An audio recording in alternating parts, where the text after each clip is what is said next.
ಎಲ್ರಿಗೂ ನಮಸ್ಕಾರ. ಇನ್ಫೋಸ್ಟ್ರೀಮ್ vlogs YouTube ಚಾನಲ್ಗೆ ಎಲ್ರಿಗೂ ಸ್ವಾಗತ.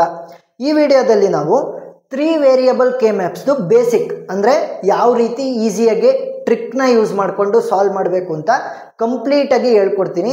ಒಂದು 2 ರಿಂದ 3 ಸಿನಾರಿಯೋಸ್ನ ನಾನು ಈ ವಿಡಿಯೋದಲ್ಲಿ ಹೇಳ್ಕೊಡ್ತೀನಿ. ಮತ್ತು ಪಾರ್ಟ್ 2 ಮತ್ತು ಪಾರ್ಟ್ 3 ಈ 3 ವಿಡಿಯೋಗಳನ್ನ ನೋಡಿದ್ರೆ, ಆ 2 ವಿಡಿಯೋಗಳ ಲಿಂಕನ್ನು ಡಿಸ್ಕ್ರಿಪ್ಷನಲ್ಲಿ ಕೊಟ್ಟಿರ್ತೀನಿ. ಈ 3 ವಿಡಿಯೋನ ನೋಡಿದ್ರೆ ನೀವು ಯಾವುದೇ ಪ್ರಾಬ್ಲಮ್ ಬಂದ್ರೂ ಕೂಡ 3 ವೇರಿಯಬಲ್ ಕೆ ಮ್ಯಾಪ್ ಮೇಲೆ ನೀವು ಸಾಲ್ವ್ ಮಾಡ್ಬೋದು. ಯಾಕಂದರೆ ಎಲ್ಲ ಥರದ ವೇರಿಯೇಷನ್ನು ಮತ್ತು ಯಾವ ಪಾಸಿಬಲ್ ಕ್ವಶನ್ಸ್ ಬರ್ಬೋದು ಎಲ್ಲದನ್ನು ಕೂಡ ನಾನು ಈ 3 ವಿಡಿಯೋಗಳಲ್ಲಿ ಸಾಲ್ವ್ ಮಾಡಿರ್ತೀನಿ. ನೋಡಿ, ಈಗ ನೋಡ್ತಾ ಹೋದರೆ ಒಂದು ಕ್ವಶನನ್ನು ಕೊಟ್ಟಿದ್ದಾರೆ. ಯಾವ ರೀತಿ 3 ವೇರಿಯಬಲ್ ಕೆ ಮ್ಯಾಪ್ನ ಯೂಸ್ ಮಾಡಿಕೊಂಡು ಸಾಲ್ವ್ ಮಾಡಬೇಕು ಅಂದರೆ, ನೋಡಿ ಫಸ್ಟ್ ಎಷ್ಟು ವೇರಿಯಬಲ್ ಕೆ ಮ್ಯಾಪ್ ಹೇಳಿರೋದು? 3 ವೇರಿಯಬಲ್. ಸೊ ಏನು ಮಾಡಬೇಕು? 2 ಪವರ್ 3 ಅಂದರೆ ಎಷ್ಟು? 8. ನನಗಿವಾಗ 8 ಬಾಕ್ಸಸ್ ಬೇಕು. ಸೊ ಈಗ ಈ ರೀತಿ ಡಿಸೈನ್ ಮಾಡಿ, 2 4 6 8. ಸೊ ಇವಾಗ 8 ಬಾಕ್ಸಸ್ ಆಯಿತು. ಅವರೇನಂದ್ರು 3 ವೇರಿಯಬಲ್ ಕೆ ಮ್ಯಾಪ್. ನೋಡಿ, ಎ ಬಿ ಸಿ 3 ವೇರಿಯಬಲ್. ಅಲ್ಲಿ ನೀವು XYZ EFG ಏನಾದ್ರೂ ಕೂಡ ಯೂಸ್ ಮಾಡ್ಬೋದು. 3 ವೇರಿಯಬಲ್ಗಳಿವೆ. ಸೊ ಯಾವ ರೀತಿ ರೆಪ್ರೆಸೆಂಟ್ ಮಾಡಬೇಕು ಅಂದರೆ, ಒಂದು ವೇರಿಯಬಲ್ನ ಈ ಸೈಡ್ ತಗೋಬೇಕು ಮತ್ತು 2 ವೇರಿಯಬಲ್ನ ಈ ಸೈಡ್ ತಗೋಬೇಕು. ಸೊ ಈ ಸ್ಟೆಪ್ ಅರ್ಥ ಆಯಿತು.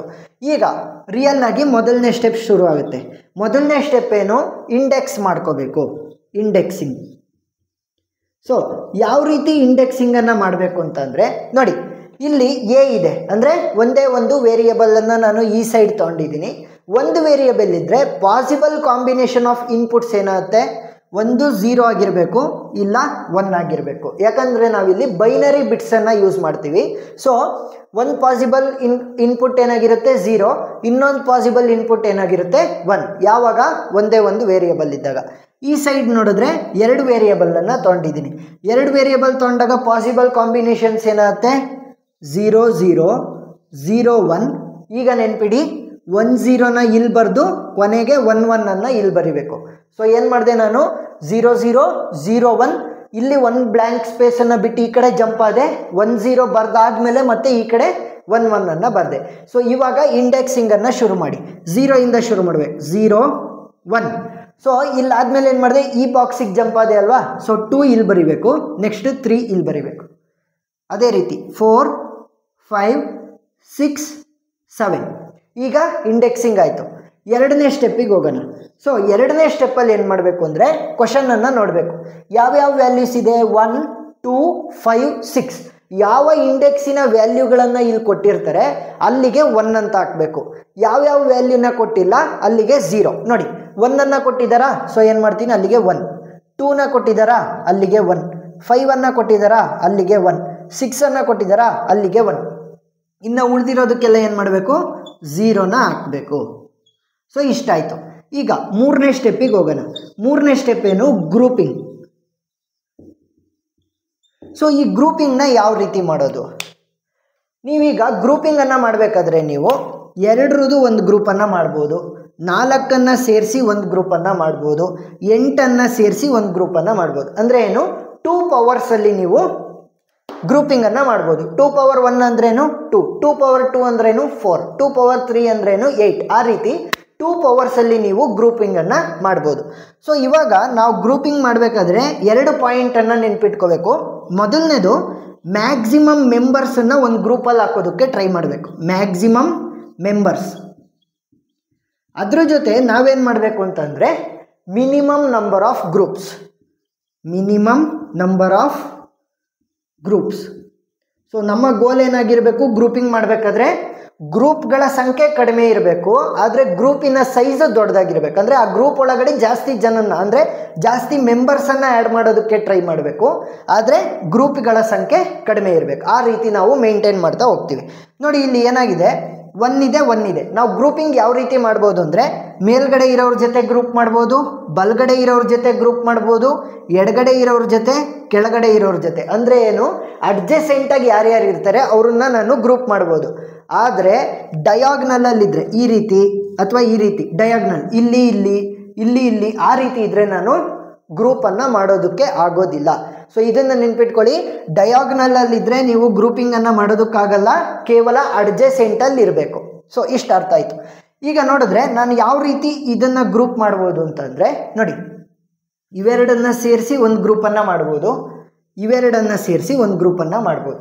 ಒಂದೊಂದ್ರದ್ದು ನಾನು ಗ್ರೂಪ್ ಮಾಡ್ಬೋದಿತ್ತು, ಆದರೆ ನನ್ನ ಐಡಿಯಾ ಏನಾಗಿರಬೇಕು, ಮ್ಯಾಕ್ಸಿಮಮ್ ನಂಬರ್ ಆಫ್ ಮೆಂಬರ್ಸನ್ನು ಒಂದು ಗ್ರೂಪಲ್ಲಿ ಹಾಕೋದಕ್ಕೆ ಟ್ರೈ ಮಾಡಬೇಕು.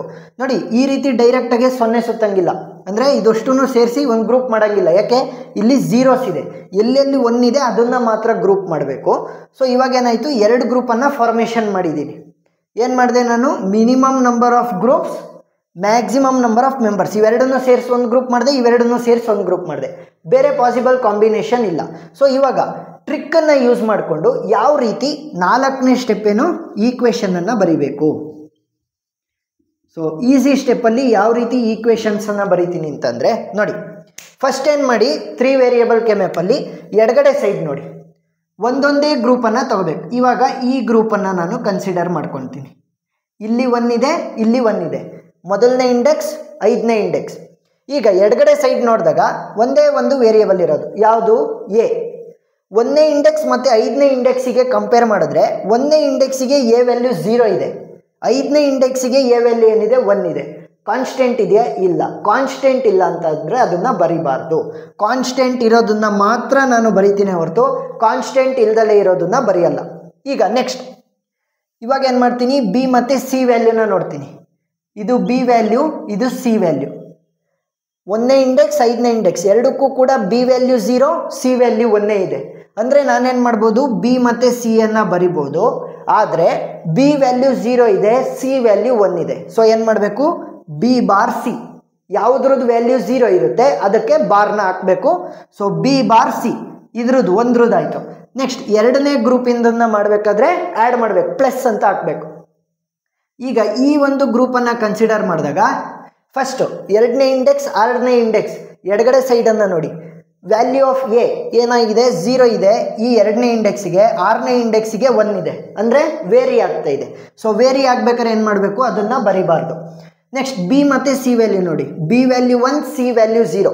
ಎರಡಕ್ಕೂ ಕೂಡ 2ನೇ ಇಂಡೆಕ್ಸ್ ಮತ್ತು 6ನೇ ಇಂಡೆಕ್ಸ್ ಎರಡಕ್ಕೂ ಕೂಡ B value is 1, C value is 0. So ಏನು ಮಾಡ್ಬೋದು, ಬಿ ಸಿ ಅಂತ ಬರಿಬೋದು. ಸಿ ವ್ಯಾಲ್ಯೂ 0 ಇದೆ, ಸೊ 0 ಇದ್ದಾಗ ಏನು ಮಾಡಬೇಕು, ಸಿ ಬಾರ್, ಈ ರೀತಿ ಬರಿಬೇಕು. ಸೊ ಇವಾಗ ಏನಾಯಿತು, ಇದು ನಮಗೆ ಫೈನಲ್ ಆನ್ಸರ್ ಸಿಕ್ತು ಈ ರೀತಿ. ಈಗ 2ನೇ ಎಕ್ಸಾಂಪಲನ್ನು ತೊಗೊಂಡಿದ್ದೀನಿ. ಸೊ 2ನೇ ಎಕ್ಸಾಂಪಲನ್ನು ಸೇಮ್ ಪ್ರೊಸೆಸ್ಸಲ್ಲಿ ನಾವು ಸಾಲ್ವ್ ಮಾಡೋಣ. ಮೊದಲನೇದೇನೋ ಇಂಡೆಕ್ಸಿಂಗ್ ಮಾಡಬೇಕು, ಅದಕ್ಕೋಸ್ಕರ 8 ಬಾಕ್ಸಸ್ದು ನಾನು ಫ್ರೇಮನ್ನು ಬರಿಬೇಕು. 8 ಬಾಕ್ಸ್ದು ಫ್ರೇಮನ್ನು ಬರಿತೀನಿ. 8 ಬಾಕ್ಸ್ ಆಯಿತು. ಇಂಡೆಕ್ಸ್ ಮಾಡಬೇಕು ಅಂದರೆ ನಾನೇನು ಮಾಡ್ತೀನಿ, ಒಂದು ವೇರಿಯೇಬಲ್ನ ಈ ಸೈಡು, ಇನ್ನು 2 ವೇರಿಯೇಬಲ್ನ ಈ ಸೈಡ್ ತೊಗೊಳ್ತೀನಿ. ಪಾಸಿಬಲ್ ಕಾಂಬಿನೇಷನ್ನು ಯಾವಾಗ, ಒಂದೇ ಒಂದು ವೇರಿಯೇಬಲ್ ಇದ್ದಾಗ ಏನಿರುತ್ತೆ, 0 ಮತ್ತು 1. 2 ವೇರಿಯೇಬಲ್ಗಳಿದ್ದಾಗ ಪಾಸಿಬಲ್ ಕಾಂಬಿನೇಷನ್ಸ್ 0 0, 0 1, 1 0 ಮತ್ತು 1 1. ಸೊ ಇಲ್ಲಿ ಬರ್ದಾದ್ಮೇಲೆ ಈ ಕಡೆ ಬರೆದು ಆಮೇಲೆ ಇಲ್ಲಿಗೆ ಬರಿಬೇಕಾಗುತ್ತೆ, ಆ ರೀತಿ. ಈಗ ಇಂಡೆಕ್ಸಿಂಗನ್ನು ಶುರು ಮಾಡಿ. 0th ಇಂಡೆಕ್ಸ್ ಮೊದಲನೇದು ಜಂಪ್ ಆದ್ದರಿಂದ 2ನೇದು ಇಲ್ಲಿಗೆ ಬರುತ್ತೆ, 3 4 5 6 7. 0 to 7 ಅಂದರೆ 8 ಆಯಿತು. ಮೊದಲನೇ ಸ್ಟೆಪ್ ಮುಗೀತು, ಇಂಡೆಕ್ಸಿಂಗ್. 2ನೇ ಸ್ಟೆಪ್ ಏನು, ಯಾವ ವ್ಯಾಲ್ಯೂಗಳನ್ನು ಕ್ವಶನಲ್ಲಿ ಕೊಟ್ಟಿರ್ತಾರೆ ಅಲ್ಲಿಗೆ 1ಅನ್ನು ಹಾಕಬೇಕು, ಯಾವ ವ್ಯಾಲ್ಯೂನ ಕೊಟ್ಟಿಲ್ಲ ಅಲ್ಲಿಗೆ 0 ಹಾಕಬೇಕು. 0th ಇಂಡೆಕ್ಸನ್ನು ಕೊಟ್ಟಿದ್ದಾರೆ, ಮೊದಲನೇ ಇಂಡೆಕ್ಸನ್ನು ಕೊಟ್ಟಿದ್ದಾರೆ, 4ನೇ ಇಂಡೆಕ್ಸು ಮತ್ತು 5ನೇ ಇಂಡೆಕ್ಸ್. ಸೊ ಇಷ್ಟಾಯಿತು. ಈಗ ಯಾವ ವ್ಯಾಲ್ಯೂನ ಕೊಟ್ಟಿಲ್ಲ ಅದಕ್ಕೆ 0ನ ಹಾಕಬೇಕು. 2ನೇ ಸ್ಟೆಪ್ ಕೂಡ ಮುಗೀತು. 3ನೇ ಸ್ಟೆಪ್ ಏನು, ಗ್ರೂಪಿಂಗ್. ಗ್ರೂಪಿಂಗ್ ಯಾವ ರೀತಿ ಮಾಡ್ತೀರಾ, 2 ಗ್ರೂಪು 4 ಅಥವಾ 8 ಮಾಡಬೇಕು. ನಿಮ್ಮ ಏಮ್ ಏನಾಗಿರಬೇಕು, ಮ್ಯಾಕ್ಸಿಮಮ್ ಮೆಂಬರ್ಸ್, ಜಾಸ್ತಿ ಮೆಂಬರ್ಸ್ನ ಒಂದು ಗ್ರೂಪಲ್ಲಿ ಹಾಕೋದಕ್ಕೆ ಮತ್ತು ಮಿನಿಮಮ್ ನಂಬರ್ ಆಫ್ ಗ್ರೂಪ್ಸನ್ನು ಮಾಡೋದಕ್ಕೆ ನೋಡ್ತಾ ಹೋಗ್ಬೇಕು. ನೋಡಿ, ನಾನೇನು ಮಾಡ್ಬೋದು, ಇವೆರಡನ್ನ ಸೇರಿಸಿ ಒಂದು ಗ್ರೂಪು, ಇವೆರಡನ್ನ ಸೇರಿಸಿ ಒಂದು ಗ್ರೂಪ್ ಮಾಡ್ಬೋದು, ಅಥವಾ ಇವಷ್ಟೂ ಸೇರಿಸಿ ಒಂದು ಗ್ರೂಪನ್ನು ಮಾಡ್ಬೋದು. ಯಾಕೆ ನೋಡಿ, ಮೇಲೆ ಕೆಳಗೆ ಬಲಗಡೆ ಎಡಗಡೆ ಆ ರೀತಿ ಇರೋದ್ರಿಂದ ಈ 4 ಸೇರಿಸಿ ನಾನೇನು ಮಾಡ್ಬೋದು, ಒಂದು ಗ್ರೂಪ್ ಅಂತ ಮಾಡ್ಬೋದು. 4 ಸೇರಿಸಿ ಒಂದು ಗ್ರೂಪ್. ನಾನೇನು ಮಾಡಬೇಕು, minimum number of groups. So first ಮಾಡಿದ್ನಲ್ಲ 2 ಗ್ರೂಪು, ಅವಾಗೇನಾಯಿತು, ಮ್ಯಾಕ್ಸಿಮಮ್ ನಂಬರ್ ಆಫ್ ಮೆಂಬರ್ಸನ್ನು ಹಾಕಲಿಲ್ಲ, ಆದರೆ ಮ್ಯಾಕ್ಸಿಮಮ್ ನಂಬರ್ ಆಫ್ ಗ್ರೂಪ್ಸ್ ಆಯಿತು. ಯಾಕಂದರೆ 2 ಗ್ರೂಪ್ ಆದಂಗೆ ಆಯಿತು. ಇಲ್ಲಿ ನಾನು 4 ಕೂಡ ಒಂದೇ ಒಂದು ಗ್ರೂಪಿಗೆ ಹಾಕ್ಬೋದು. ಸೊ ಏನಾಯಿತು, minimum number of group, maximum number of ಮೆಂಬರ್ಸನ್ನು ಒಂದು ಗ್ರೂಪ್ನಲ್ಲಿ ಹಾಕ್ದಂಗೆ ಆಯಿತು. ಈಗ 4ನೇ ಸ್ಟೆಪ್ ಏನು, ಈಕ್ವೇಷನ್ನ ಬರಿಬೇಕು. ಯಾವ ರೀತಿ ಈಕ್ವೇಷನ್ನ ಬರಿಬೇಕು, ಫಸ್ಟು ಯಾವ್ಯಾವ ಇಂಡೆಕ್ಸಲ್ಲಿ 1 ಇರೋದು ಅಂದರೆ ಗ್ರೂಪಲ್ಲಿರೋದು ಒಂದೇ ಒಂದು ಗ್ರೂಪ್ ಇರೋದ್ರಿಂದ 0, 1, 4, 5. ಫಸ್ಟು ಲೆಫ್ಟ್ ಸೈಡನ್ನು ನೋಡಿ, 0th ಇಂಡೆಕ್ಸು ಮತ್ತು ಮೊದಲನೇ ಇಂಡೆಕ್ಸಿಗೆ ಎ ವ್ಯಾಲ್ಯೂ 0 ಇದೆ.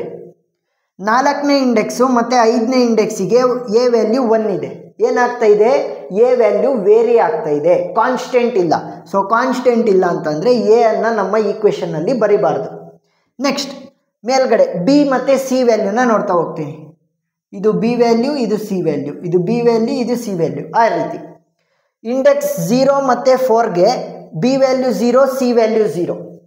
ಇಂಡೆಕ್ಸ್ 1 ಮತ್ತು ಇಂಡೆಕ್ಸ್ 5ಗೆ ಬಿ ವ್ಯಾಲ್ಯೂ 0, ಸಿ ವ್ಯಾಲ್ಯೂ 1. ಇಲ್ಲಿ ನೋಡಿದ್ರೆ ಬಿ ವ್ಯಾಲ್ಯೂ ಸೇಮ್ ಇದೆ, ಇಲ್ಲೂ ಕೂಡ 0, ಇಲ್ಲೂ ಕೂಡ 0. ಸೊ 4 ಇಂಡೆಕ್ಸ್ ವ್ಯಾಲ್ಯೂಗಳಿಗೂ ಕೂಡ ಬಿ ವ್ಯಾಲ್ಯೂ ಏನಿದೆ, ಸೇಮ್. ಯಾವುದು, 0. ಸೊ ಬಿ ಬಾರ್ ಅಂತ ಬರೀತೀನಿ. ನೆಕ್ಸ್ಟ್ ಸಿ ವ್ಯಾಲ್ಯೂ ಏನಾಗ್ತಾ ಇದೆ, ಇಲ್ಲಿ 0 ಇದೆ, ಇಲ್ಲಿ 1 ಇದೆ. ಸೊ ವೇರಿ ಆಗ್ತಾ ಇದೆ, ವೇರಿ ಆಗ್ತಿದ್ರೆ ಬರಿಬಾರ್ದು. ಸೊ ನಮ್ಮ ಫೈನಲ್ ಆನ್ಸರ್ ಏನಾಯಿತು, ಬಿ ಬಾರ್. ಸೊ ಈ ರೀತಿ ನಾವು maximum number of group members ಆದರೆ ಮಿನಿಮಮ್ ನಂಬರ್ ಆಫ್ ಗ್ರೂಪ್ಸ್ನ ಮಾಡೋದಕ್ಕೆ ನಾವು ಟ್ರೈ ಮಾಡ್ತಾ ಹೋಗಬೇಕು. ಈ 4 ಸ್ಟೆಪ್ಪನ್ನು ಯೂಸ್ ಮಾಡಿದ್ರೆ ಈಸಿಯಾಗಿ ಸಾಲ್ವ್ ಮಾಡ್ಬೋದು.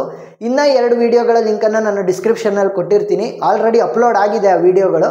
ನೀವು ನೋಡಿದ್ರೆ ಈಸಿಯಾಗಿ ಅರ್ಥ ಆಗ್ತಾ ಹೋಗುತ್ತೆ. ಮತ್ತು ಆ ಎಲ್ಲ ಪ್ರಾಬ್ಲಮನ್ನು ಸಾಲ್ವ್ ಮಾಡಿದ್ರೆ ಯಾವುದೇ ಪ್ರಾಬ್ಲಮ್ ಎಕ್ಸಾಮಲ್ಲಿ ಬಂದರೂ ನೀವು ಸಾಲ್ವ್ ಮಾಡ್ತೀರಾ.